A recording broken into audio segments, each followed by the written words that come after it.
الرحمن الرحيم والصلاة والسلام على رسول الله صلى الله عليه وسلم. إلهي سبحانه وتعالى وحن كبرينا إنه إلهي وقتك نو فضيو وأنا نو بركاية إن شاء الله. ما أنت إن شاء الله درسينا قابن وحون قندونا سيدان كو أوغانا يا إنا سحر منتقي مسوي حالة إيه كرا سحر أيان منتقي. horta waxa waaye anaga daawada mantaga aan siino dadka waxa waaye laba nooc ay u kala baxdaa. waa nooc maaragtay ugu weyn horta ugu fiican oo aan ku aragnay natiijad fiican waa midka la isku daraayo cusbada iyo xabasowdada iyo saliidda oo kadibna biyo loogu daba cabaayo, iyo midka kale maaragtay malab nus malab koob malab oo koobka nuskiis oo malab ah iyo inta kale saliid iyo qustul hindi iyo waxaa kaloo lagu cabayaa caano iyo biyo kadib. marka insha allah labadaas video insha allah hoos ayaa idin soo dhigaya biidnillahi alkariim, meesha ayaad ka arkaysiin sida wax laiskugu dardaro insha allah. horta waxaan la soconaa ilaahay subxaana wa tacaala qur'aankiisa marar badan ayuu ku sheegay, aayadooyin badan ayuu ku sheegay fadliga maaragtay zaytuun saliidda zaytuunka ah fadligeeda aad ayuu u weyn yahay. qur'aankana waxa waaye meelal badan ayaa lagu soo qaatay waqtigan ugu cariiri ah. إن شاء الله وحوى إلهي سبحانه وتعالى وحوليه الله نور السماوات والأرض مثل نوره كمشكاة فيها مصباح المصباح في زجاجة الزجاجة كأنها كوكب دري يوقد من شجرة مباركة زيتونة لا شرقية ولا غربية. إلهي سبحانه وتعالى آية كالوحوك ليه وزيتونا ونخلا، آيات كلنا إلهي سبحانه وتعالى وحوك ليه والتين والزيتون. marka zaytuunka aayadoon badan ma soo koobi karna ayo quraanka oo ilaahay subxaanahu wa tacaala oo ku sheegay. ila nabiga calayhi salaatu wassalaam wuxuu yiri kuluu washrabuu wadhanuu bih fa innaha min shajaratin mubaaraka. waxau yiri nabiga calayhi salaatu wassalaam cawa saliidda zaytuunka caba jirkana marsada waxay ka soo baxdaa geed oo maaragta oo ilaahay barakeeyey. marka fadligeeda inta zaytuun fadligiis hadda meeshan kuma hayno oo kama hadlayno inay fiican tahay inay xun tahay. waxa kaliya idin sheegayo waxa waaye bas inaan maaragta ogaataan waxa anaga aan cabayno inuu kulli wax waliba aan idin siinayno inuu ilaahay subxaanahu wa tacaala ama qur'aankiisa ku soo degtay ama waxa ilaa nabiga calayhi salaatu wassalaam axaadiisaas ayay ku timid. marka waxa waaye saliidani waxay ku fiican tahay waxa waaye siday maaragtay subxaan allah yani waa marka qaarkood waad yaabaysaa yani mucjizo miyaad leedahay subxaan allah. yani siday u socoto waxay aadaysaa sixirka ama siday u socoto waxay aadaysaa isha.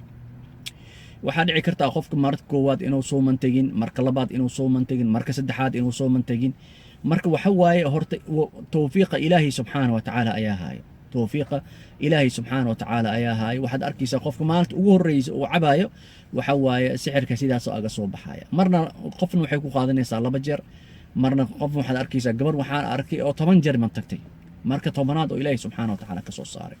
marka waxaan waxa waaye waa inaad adiga ma aragtay aad mar walba isku dayda. haddaad aragtid 2 jeer iyo 3 jeer haddii wixii kaa soo bixi waayo macnaatu ma aha inuu ilaahay subxaana inuu zaydkaan ma aragtay saliidaan oo ma aragtay waxba soo saareen. adiga le lagaa rabaa inaad ku celceliso. marka waxa waaye meesha ugu tagaysaa sixirka, meesha ugu tagaysaa ishana meesheed ayay ugu tagaysaa, way soo fujinaysaa. waxaad arkaysaa matagaaga inuu wixii soo raacay. marka su-aashiina aan u noqono sideen ku ogaanayaa inaan ma aragtay sixirka oo iga soo baxay mise isha inay iga soo baxday. sheekhu adigana marar badan waad ku sheegtay darsiga ayaa leeyiri in oo qofka ma aragtay wuxuu soo mantagayaa lafo cirbidooyin oo soo mantagayaa, dad waxay soo mantagayaan waraaqooyin soo mantagayaan. marka waxaas qofka hadduusan helaynin ka waran oo wixiina mantagan oo iska socdo. waxa waaye horta fahamka ayaa la rabaa in waxii inaan fahamno. sixir waliba maadimiya, sixir waliba maadimiya mise sixir waxaa jiro aan maadi ahayn. sixirada 2 nooc ay u kala baxaan, sixir oo maadi ah iyo sixir athiiri ah. sixirka maadiga waxa waaye waa sixir oo ma aragtay oo jinniga inuu waxa ka qaaday wax anaga ma aragtay adduunkan oo maadiga sida cirbad mise laf mise warqad oo ma aragtay calooshaada mise jirkaaga oo geliyay. sixir maadina waxaa jira oo bani aadam kuu sameeyey, qof bani aadam ayaa ka qayb qaatay. marka qofkan bani aadamka wuxuu awooday inuu ma aragtay laftaan waxaan inuu ma aragtay caalamka waxa uu gaarsiiyo oo shayaatiinta iyo jinniga inuu gaarsiiyo. marka sixirkaas waa sixirada nooca ugu adag oo ma aragtay qofka uu kala kulmi karo. marka waxa waa qofka markuu mantago waxyaalahaas oo la siiyay ayuu soo mantagaya. subxaan allah, waxaan arkay qof ma aragtay oo hadda kahor aan ka mantajiyey, wuxuu soo mantagay cambuulo soo mantagay. markaan weydiiyeyna waxaan dhahay adi cambuulo maa shalay cuntay mise maanta cambuulo maad soo cuntay? wuxuu yidhi sheekhow 10 sana igu dambaysa cambuulo. marka waxaad fahmaysaa inuu cambuulada uu cunay maalinta cambuulada uu cunay inay ma aragtay inuu sixirka loogu daray cambuuladaas, oo la rabay sixirka ma aragtay inuu daa'iman cambuuladaas aysan caloosha ka soo bixin, xataa markuu saxara aadaay inaysan soo bixin, sideed inay ahaato. waxyaalaha anaga aan sheegayna waa qofku waa inuu ismatajiyaa, waa inuu calool baxaa. limaada? lianna waxyaalo waxaa jiro oo aanan soo baxaynin. darsiga hadda kahor aan soo qaatay, maxaa loo daawada shubanka loo cabaya maxaa daawada caadi loo cabi waayo oo maaragtay kaniini iyo wax loo cabi waayo? kaniiniga ma soo saarayo waxyaalahan oo kale. marka waa waxyaala lala yaabo qof 10 sano ugu dambaysay cambuulo oo cambuulo soo mantagaya. marka hadda su-aasheena aan soo noqono, sideen ku ogaanayaa inuu sixirka iga soo baxay hadduu maadi ahayn? waxaa jiro anaga calaamooyin daa'iman aan raadino. waxa waaye aniga qofka ma aragtay haddiiba uu cilaajka u socdo, waxaan jeclahay markuu mantagayo inaan ma aragtay aan arko mantagiisa sida uu egyahay. daa'iman mantaga waan fiiriyaa. gabdhaha qaarkood mantaga iisoo sawiraan sida uu egyahay. mantaga waxaan ka arka ayaan u sheegaya. dadka cilaajka u socdo waa oo iscilaajeynaya, ayaga iscilaajeynaya. dadkii aniga aan cilaajeynayn anigaaba ag joogo oo maaragtay mantageeda qofka mantagiisa mar walba aan fiiriyaa.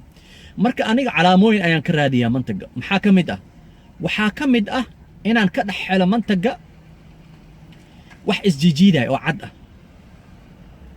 wax isjiijiidaya oo cad ah. waxaan ka raadinayaa wax oo jaallo ah, yellow ayaan ka raadinayaa. waxaan ka raadinayaa waxyaalo oo wax oo gaduud ah, dhiig ah, sida dhiig oo kale ah. iyo waxyaalahan kale sida cuntadan ma aragtay oo mar hore ugu dambaysay camal inuu cuntadaas ay ka soo baxdo. marka waxyaalaha cadcadka waa maxay? waxyaalaha cadcadka oo isjiijiidaya waxa waaye waa il iyo xasad ayaa daa'iman qofka uu saasay u egtahay, saasay ugu soo baxaya. waxyaalaha yalowga ah, wax jaallaha iyo waxyaalaha guduudkana daa'iman waxa waaye sixirka kalar ayuu leeyahay, kalar ayuu la soo baxaya. kalar waa sixirka waxa waaye kalar ayuu leeyahay. marka waxa waaye subxaan allah, yacni anaga mararka qaarkooda qofka sixirka waa mantagayaa, anaga uma jeedno laakiin jinniga way u jeedaan inuu qofkan sixir soo mantagay. asagana waxa waaye markuu mantaga uu dhammeeyo wax buu iska dareemaya. qof waxaa jira oo ma aragtay indhaha si fiican wax clear uma arki jirin, markuu mantaga kadib wuxuu arkaya indhihiyo clear wax waliba uu arkaya. indhaha caryaama iga saarnaan jira ayuu leeyahay. indhaha caryaama ayaa iga saarnaan jira, markaan mantagay indhihii xataa waa ii furmeen, si fiican waxaan u arkaya, wax waliba waadaxan u arkaya. marka waxa waaye qofka inaan anaga khasab ma aha inaan aragno sixirka mararka qaarkood waa aathiiri oo ma aragtay laa yuraa bilcayn almujarada, indhaha lama saaraayo. gabar hadda kahor agteeda aan fadhiyey oo mantagaysay, wax baa iisoo uraaya tir, wax sida bakti oo kale ayaa iisoo uraaya. miidiin soo uraaya dadka agteeda, anaga iyo familigeed ayaan ag fadhinay, waxna waa ma soo uraayaan dhahna, ayada keligeed ayaa u soo uraaya. markay mantaga ay dhammaysana subxaan allah, waxaad leedahay qoftaan waxaad leedahay ma faras miyaad leedahay, sidii maasha allah caafimaad iyo nashaad ay u heshay. marka waxa waaye calaamooyinka lagu garanayo waxa waaye waxyaalahan haddaa kaa soo baxo, iyo waxaa lagu garanayaa markuu mantaga oo ku dhammaado kadib maxaa dareentay. marka qofka daa'iman aniga waxaan weydiiyaa dareenkiisa. hadduu waxaasaan dareemay, waxbaa iga degay, waxbaan saanaan dareemisaan. marka aniga calaamooyin oo ii soo baxayaa, waxaan ogaanayaa qofkan ma loogu celinayaa mantag, mise waa inaf, mise waan ka joojinaa, mise 2 jeer kale ayuu u baahan yahay, mise 3 jeer. markaan mantagiisaan arko waxyaalo badan oo wasaq ah, waxaad arkaysaa subxaan allah qof 1 litir biyo mise 2 litir biyo ayaad siinaysaa, wuxuu kuu soo mantagayaa baaldi dhan oo buuxo, 10 litir ayuu kuu soo mantagay. meelay ka yimaadeen biyahan adii sheeg.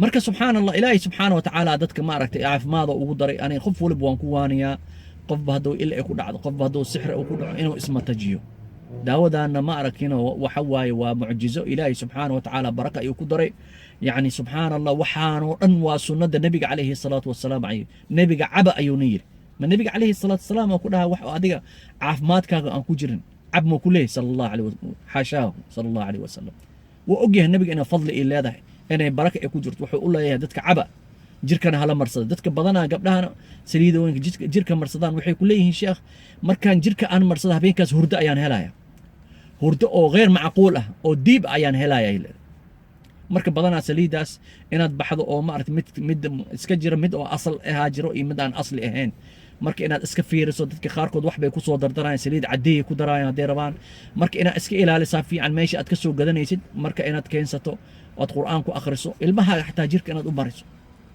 adiga jirka marso meesha kaa xanuunta inaad marisid oo aad daliigtid oo ma aad ku celceliso oo qur'aanka aad ku wadid oo ku akhrisid iidan saliid iyo qur'aan aad ku soo akhrisay fadli badan ayay leedahay subxaan allah marka insha allah waxyaalo badan ayaa naga maqan insha allah ilaahay subxaana wa tacaala ma aragtay indhaha noo kala furo marka waxa waa saliidani aad iyo aad ayay u fiican tahay sixirka way soo saartaa ishana way soo saartaa hadday kaa tagto waxa waa khayr badan ayaa ku dhaafay khayr badan ayaa ku dhaafay anigana weligay ma aan ku dhahay saliidda la cabay waa sahal ma ah nafta ma jeclo qof jecel mala saliid inuu cabo laakiin danta ayaa kugu qasbaysaa haddaa ratid inaad indhaha kala furtid oo adiga dantaada aad qabatid waxaan ma aragtay yuu kaa fakanin insha allah cab ilaahay subxaana wa tacaala wuxuu kugu darayaa insha allah caafimaad oo adiga aad weligaa aad arkin insha allah marka ilaahay subxaana wa tacaala kelmadan aan soo jeedinay ilaahay ajri xasanaad hanaga siiyo kelmadii gaabneed saas ayaan kusoo gabagabaynaya subxaanaka allah bixamdik ashhadu an laa ilaaha ilaa anta nastakfiruka wanatuubu ilayk wassalaamu calaykum waraxmat ullaahi wabarakaatu